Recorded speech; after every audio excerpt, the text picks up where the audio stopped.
चॅनलचे updates मिळवण्यासाठी कृपया @post मराठीला लाईक करा, शेअर करा आणि सबस्क्राइब करायला विसरू नका। व्यासपीठावरती उपस्थित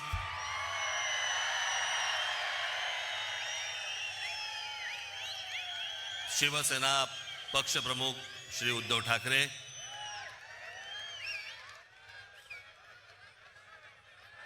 माझे मित्र आणि शिवसेनेचे नेते श्री संजय राऊत, इतर सर्व मान्यवर आणि मागे बसलेले सर्व आपले भावी नाशिकचे सर्व नगरसेवक,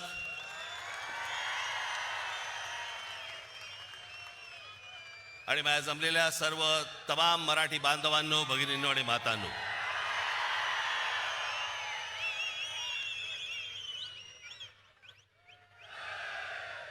मी तुम्हाला सर्वांना योग्य वेळ सांगेन त्यावेळेला घोषणा द्यायच्या, तोपर्यंत आपण शांत राहा। आज अनेक वर्ष रखडलेल्या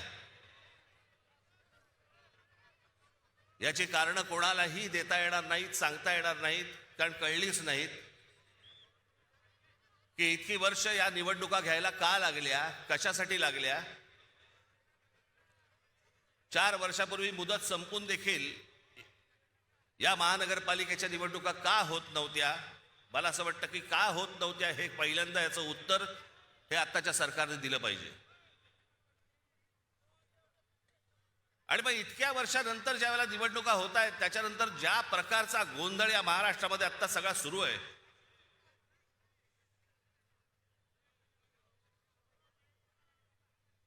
कोण कुठे चाललंय, कोण काय चाललंय, म्हणजे मी मागे एकदा मी म्हटलं होतं ना, इतका चुकीचा कॅरम फुटलाय ना की कोणाच्या सवट्या कोणाच्या भोगात आहेत तेच कळत नाही।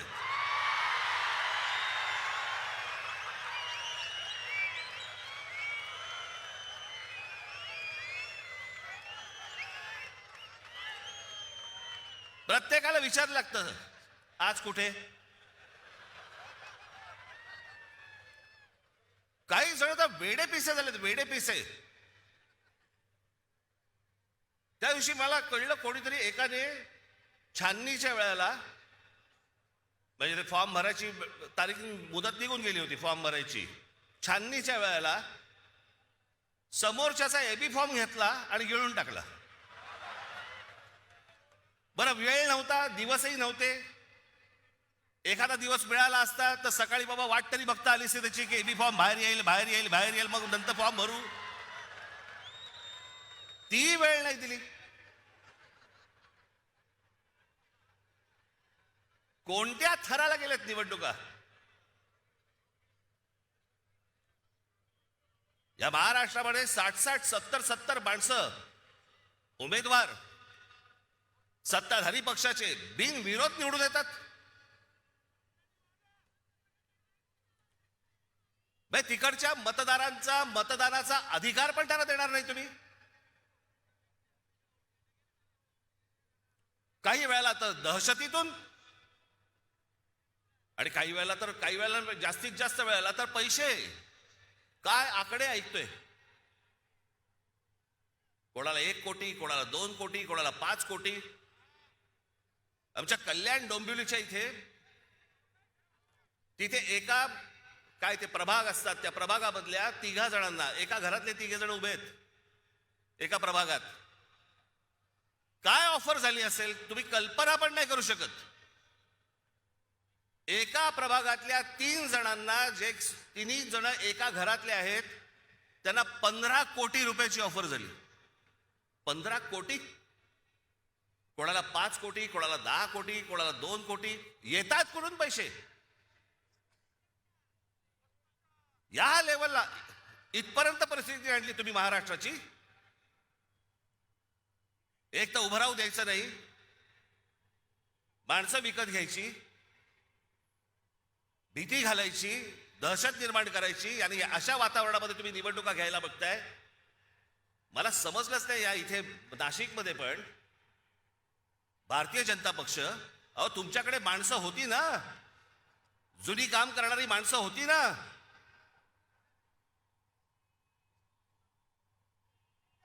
म्हणजे 52 साली जन्माला आलेला एक पक्ष, 52 साली जनसंघ नावाने, त्यांना 2026 ला पोरं भाड्याने घ्यावी लागतात.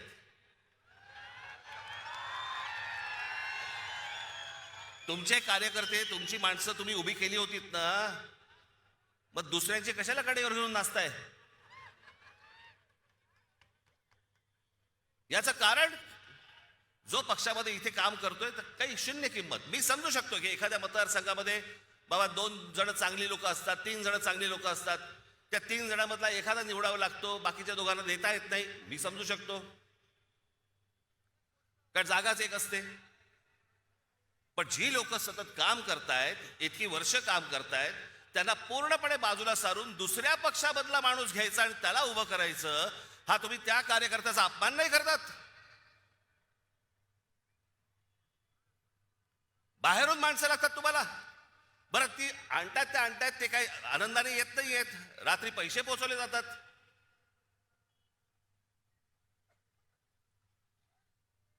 म्हणजे आमचे मित्र आता संजय राऊत आता म्हणाले तपोवनातली झाडं इथे त्यांना छटायची आहेत त्या महाजनना.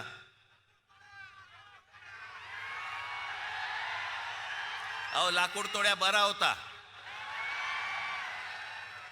त्याला देवीने पहिली विचारली, त्याची कुऱ्हाड गेली तर सोन्याची हवी का? तो म्हणाला नाही. मग चांदीची हवी का? नाही. मग त्याची मूळ कुऱ्हाड दिली, तेव्हा तो बोलला नाही, ही माझी कुऱ्हाड. सोना चांदीच्या कुऱ्हाडीला पण तो भापला नाही. बाईक, ते मला कळलं, मला कोणाला बद्दल बोलतोय, मला काय सांगताय, नावं ठेवण्यामध्ये मी पटाय, तुम्ही नाही.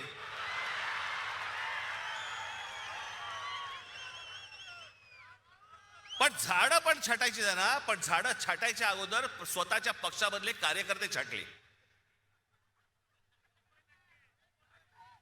या पक्षामधली लोक छाटली पहिली, बाहेरून झाडं मागवली आणि ती आता पक्षात लावतायत.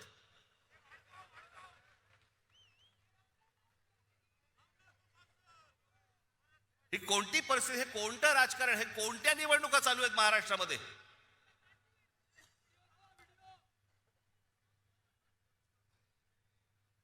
दोन 2012 साली ज्यावेळेला इथे सत्ता आली, 17 साली इथे फडणवीस आले आणि म्हणाले मी नाशिक म्हणे मी दत्तक घेतो.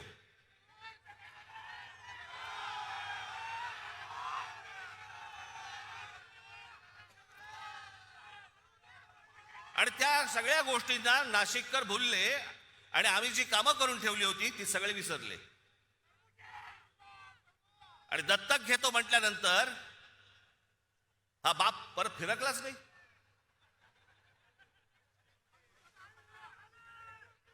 काय काय गोष्टी करतो म्हणून सांगितल्या होत्या, कोणत्या कोणत्या गोष्टी करतो म्हणून सांगितल्या होत्या.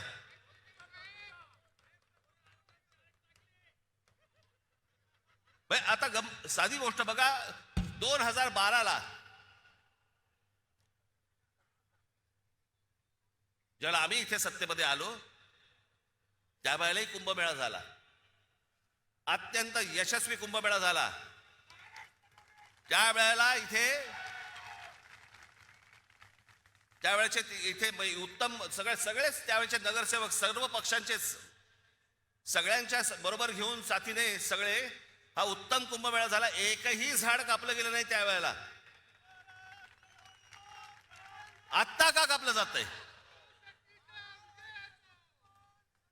तुम्ही शांत बसा रे जरा, नाही तर तू ये इकडे आणि मार बॉम्ब परत सारखी.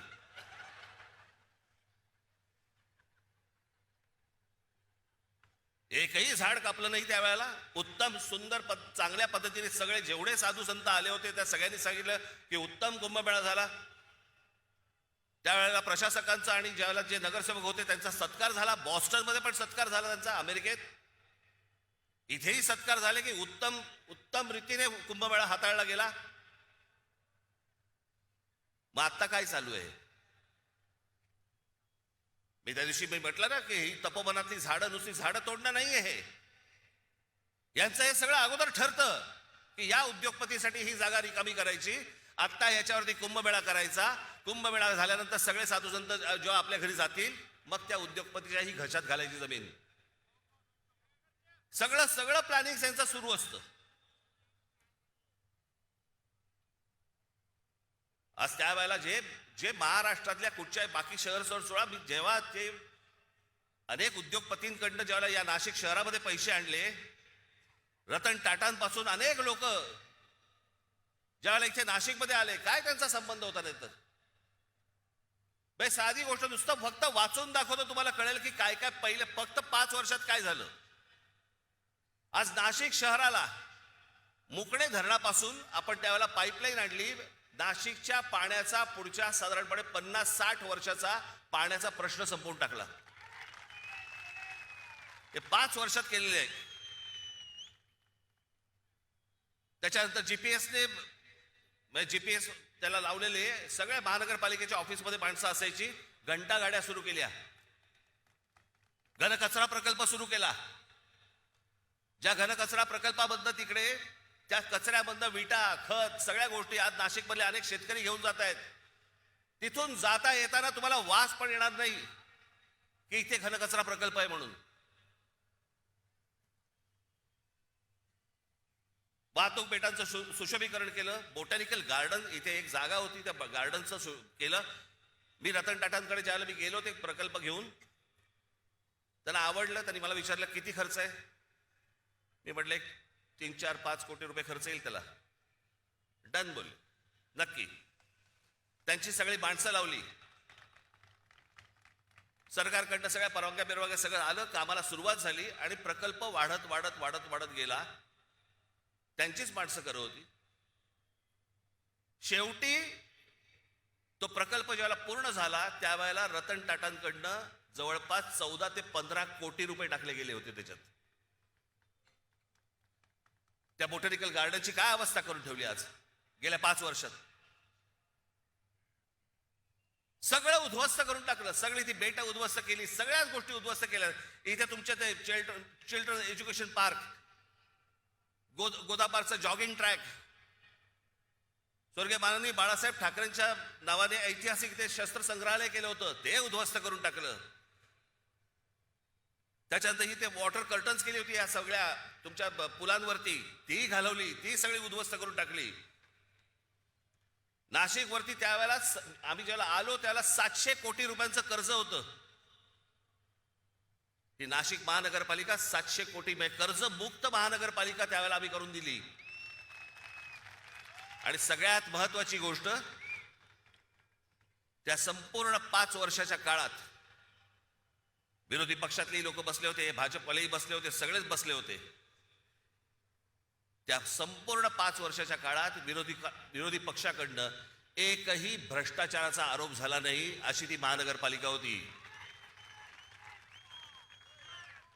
ज्या वेळेला हे रस्ते बांधणीचं काम सुरू होतं, उत्तम रस्ते सगळे झाले होते त्यावेळेला नाशिकमध्ये. मला हे पत्रकार सांगतात ना, दर पावसाळ्यामध्ये त्यांचे ते चॅनलमधली लोक विचारायची की मुंबई इकडचे तिकडचे सगळीकडचे इकडचे खड्डे पडतात. मी इकडचे जे कंत्राटदार होते त्या कंत्राटदारांची पहिली एक बैठक बोलवली होती आणि त्या कंत्राटदारांना सांगितलं होतं, म्हटलं हे त्याचं बजेट, तुमच्याकडे कोणी पैसे मागितले तर सांगा मला, आणि ज्या बजेटमध्ये तुम्हाला दिलेलं आहे त्याच्यामध्ये जर उत्तम रस्ता जर केला नाहीस आणि त्याच्यात जर खड्डा पडला, त्या खड्ड्यात उभा करून मारीन. उत्तम रस्ते झाले सगळे नाशिक मधले. हे होऊ शकतं, हे घडू शकतं, सगळ्या गोष्टी घडू शकतात. पण ह्या लोकांना हे करायचं नाही. 5 वर्ष दिली, हे 5 वर्षामध्ये मुख्य हे देवेंद्र फडणवीस येऊन तुम्हाला काय बोलून गेले, ते काय बोलून गेले ते फक्त झालंय का एवढं फक्त मला सांगा. नाशिक न्यू मेट्रो प्रकल्प,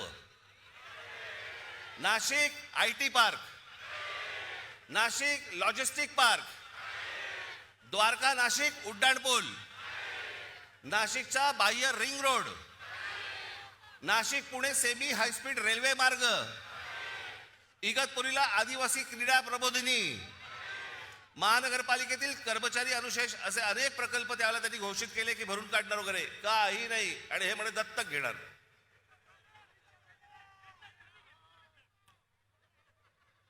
याला कामं नाही करायचे. धर्माच्या नावावरती, जातीच्या नावावरती फक्त तुम्हाला भुलवायचं. आज अनेक महिला इथे आलेल्या आहेत.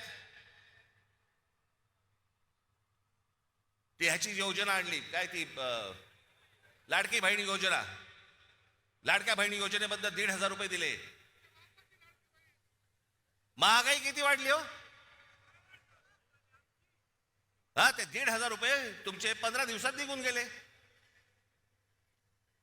साधा सिलेंडर 1,000 रुपये आहे.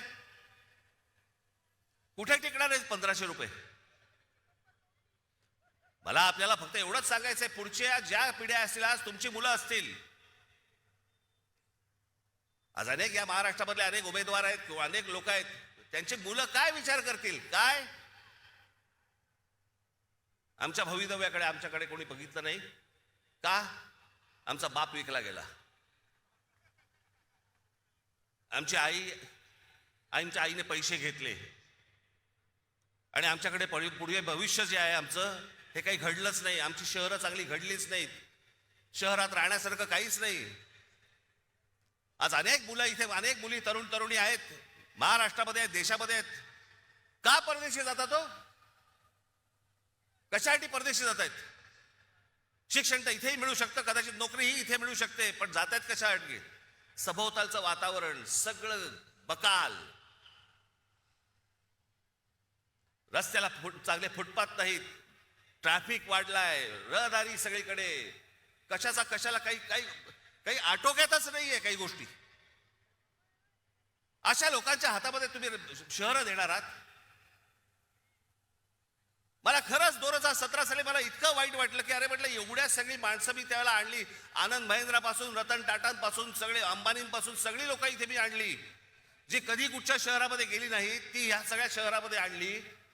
एवढे सगळे प्रकल्प, एवढ्या सगळ्या गोष्टी उभ्या केल्या आणि उभ्या केल्यानंतर पाहायला काय मला मिळालं. पराभव. आणि ज्या लोकांनी काहीच नाही केलं गेल्या 5 वर्षामध्ये, त्यांच्या भूलथापांना बळी पडलात.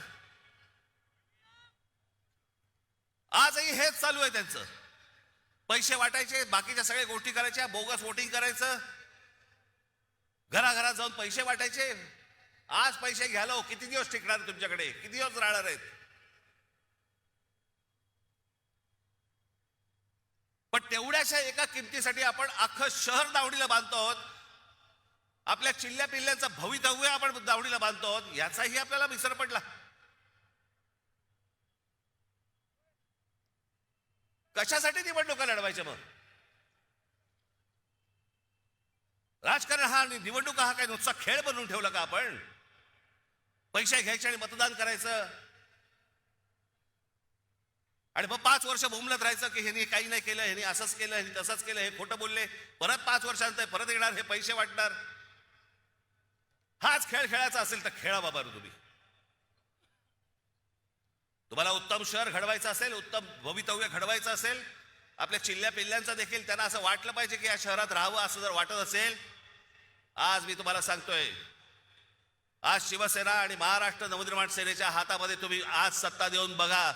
तुम्हाला नाशिकमध्ये पुन्हा चमत्कार घडवल्याशिवाय मी राहणार नाही. हे सगळे इथे बसलेले सगळे जे आज उमेदवार आहेत, उद्याचे सगळे नगरसेवक असतील, पण सगळेजण तुम्ही जर ताकदीने आज उभे राहिलात आमच्या पाठीशी आणि बाकीच्या हप्पेकाडात लाथ घातलीत, तो समोर बोर्ड दिसतोय मला तिकडे क्रिकेटचा, त्याच्यावर लिहिले टोटल. शिवसेना आणि महाराष्ट्र नवनिर्माण सेना यांचे नगरसेवक किती निवडून येणार, मला तिकडे 100चा आकडा पाहिजे मला त्या बोर्डावरती. कुठेही बेसावध राहू नका, कुठेही गाफील राहू नका, कुठेही विकले जाऊ नका, कुठच्याही जातीपातीच्या धर्माच्या कुठच्याही नावाखाली येऊ नका. हे शहर उत्तम करायचंय, सुदृढ करायचंय, सुंदर करायचंय, चांगलं करायचंय, येणाऱ्या पिढ्यांच्या भवितव्यासाठी चांगलं करायचंय. याच्यासाठी सगळेजण सज्ज व्हा. एवढंच फक्त सांगण्यासाठी आज आपल्यासमोर आलो. आपण सगळेजण इतक्या मोठ्या संख्येने इकडे आलात, आपण त्याबद्दल मी तुमचा सगळ्यांचा मी आभारी आहे. धन्यवाद. जय हिंद, जय महाराष्ट्र.